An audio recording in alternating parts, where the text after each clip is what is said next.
Unpro from Mid-Bike Nation, just doing a little sticky here about how to take apart the X18 front fork legs and what you could do to improve their performance a little bit. Got a set of forks already off the bike, X18 06.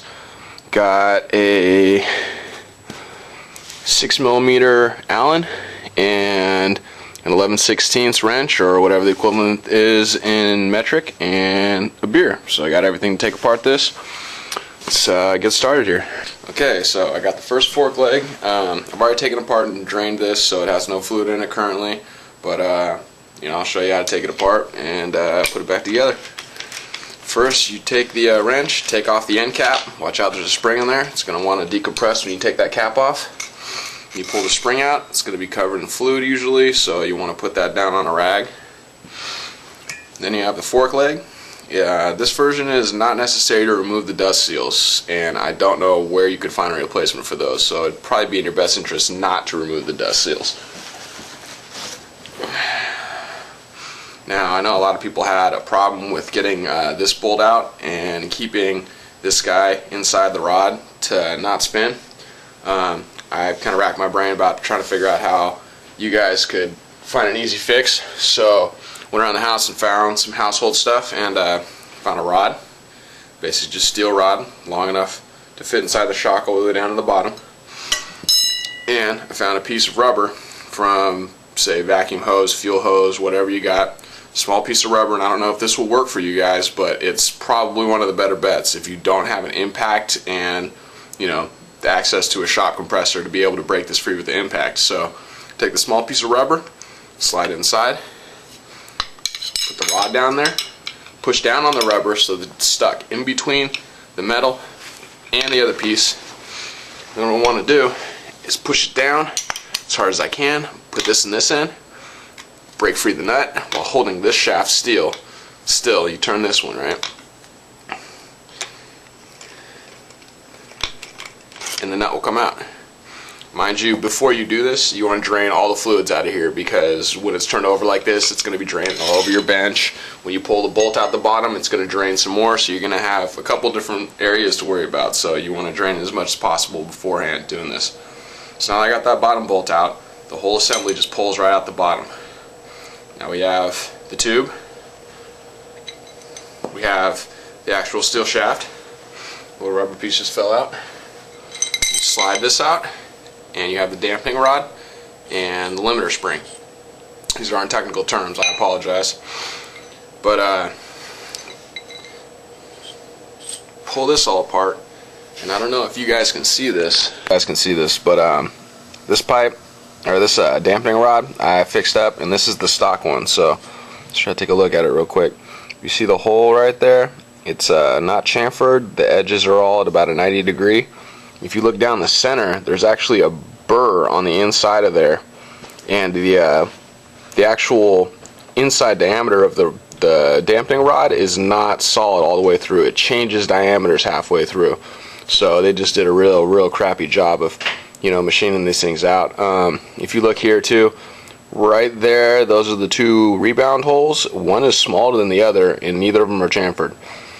So basically, if you guys are running some really thick fluid especially, this is going to be a huge issue. If you run some thin fluid, this still could be cleaned up and fixed, help out a little bit in the performance level of these things. So what I did was chamfered the holes, made them all the same size, so front to back same size, up here same size. Also you want to make sure that they have the same amount of holes, because I've opened up 4 tubes and not all of them had the same count of holes. So I drilled these to the same size, chamfered them out, they're all cleaned. I ran a drill down the center on both sides, the same diameter, to clear out any burrs that might impede flow or cause drag in the flow, and make it a solid tube all the way through, so that basically the fluid can move around inside the shock and do what it's supposed to do. So this is what I was talking about, basically cleaning up your stock forks and trying to make them actually work right. If you just finish up the machine work that they didn't, the forks aren't actually all that bad. So let's move on to reassembly. Alright, so hopefully now we have everything's all cleaned up, all the holes are the same size, the rod's all clean, there's no burrs, it's nice and smooth, fluid can flow in and out of it, no problem. So you want to go back for reassembly, take the dampening rod, slide the limiter spring on there, put it in the top end, the threaded end of the pipe, slide it down inside, make sure it comes out the other end here. And what that limiter spring is going to do is when this shock completely decompresses and the tube goes all the way down, it's going to keep this from damaging the bottom of the tube. So that little spring in there right now is right here, and it's keeping this rod from moving any farther down. Now that I got that in there, take the tube, slide it into the sanctioning tube all the way down until you hear, or at least feel, the dampening rod touch the bottom of here, right? Take your little piece of rubber, slide it in there. Take your rod, slide it in the end. Turn upside down. And at this point, you don't want to pull these two away from each other because they're not connected. So just grab the both of them, slide the bolt in the end. You can see the bolt goes in the end right there. Make sure it's got the little washer on it, otherwise you're going to be leaking. Take your 6mm, just try to thread it until it catches, and if it stops and you can't turn it, you know, for any reason, don't cross thread it. Just make sure that it's going in smooth, it's turning flush, no problems. When you get down to the end and it starts getting tight, you want to put more pressure on that rod and that little rubber bushing in there.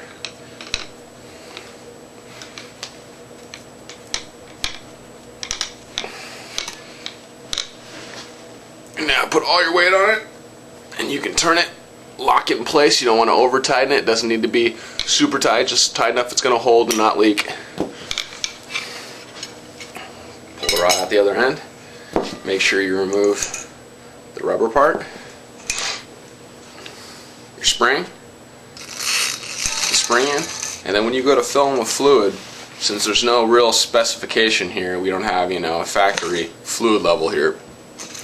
What I like to do is keep the spring out, and if you look in the end of the rod, or end of the tube, you can see down here that'll be the dampening rod somewhere around this area. I fill it up with fluid, and I usually use a lightweight because I think the lightweight actually lets your wheel work. The suspension, the point of suspension is to keep the wheel on the ground, not to dampen bumps and stuff, but to keep the wheels on the ground. So if you have a really thick fluid, it might not go back as fast so that it pushes the wheel back down to the ground. If you have a thin fluid, it's capable of moving faster, you know, faster oscillations and faster movement, so that the wheel actually stays where it's supposed to, on the ground. It may not feel as plush as the thicker fluid does, but it does what it's supposed to do. We're driving, you know, mini race bikes, not Cadillacs here, so. But it's really your call. You can use whatever fluid you want. I usually go with a 0 or a 5 weight, which is pretty light in most people's eyes, but that's how I do it. So basically look down the tube with the flashlight and fill it up until it's just above the rod, okay? Just above the dampening rod inside the tube, and you'll be able to see the fluid level, you know, just above the rod.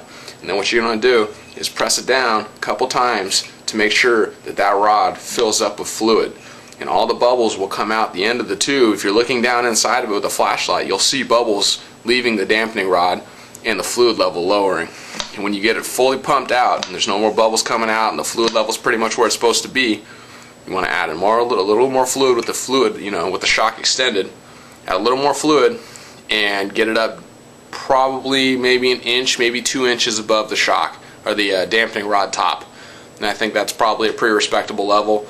Most full shocks only take about 500, 600 cc's of fluid, so these things are pretty mild. They're probably around maybe 100 cc's. Like I said, I can't give you a specification, so visible level above the shock after it's been bled of air is probably your best bet.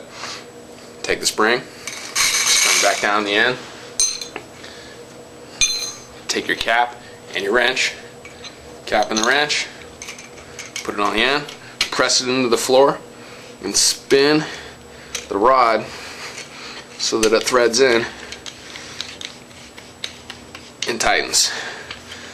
Make sure you put them in your triple trees, you know, when you lock them down with your triple trees so that they're all staying and they're holding the front wheel up and they're staying in place and they're locked down, they won't rotate. Go back and tighten them again just a little bit just to make sure that they're tight, okay?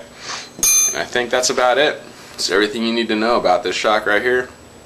Pretty simple, no need to remove the dust seals, so wouldn't recommend doing it. The rest of it comes apart pretty easy, and you can fix it pretty easy with a little bit of sandpaper and a drill bit. Alright, so good luck, guys.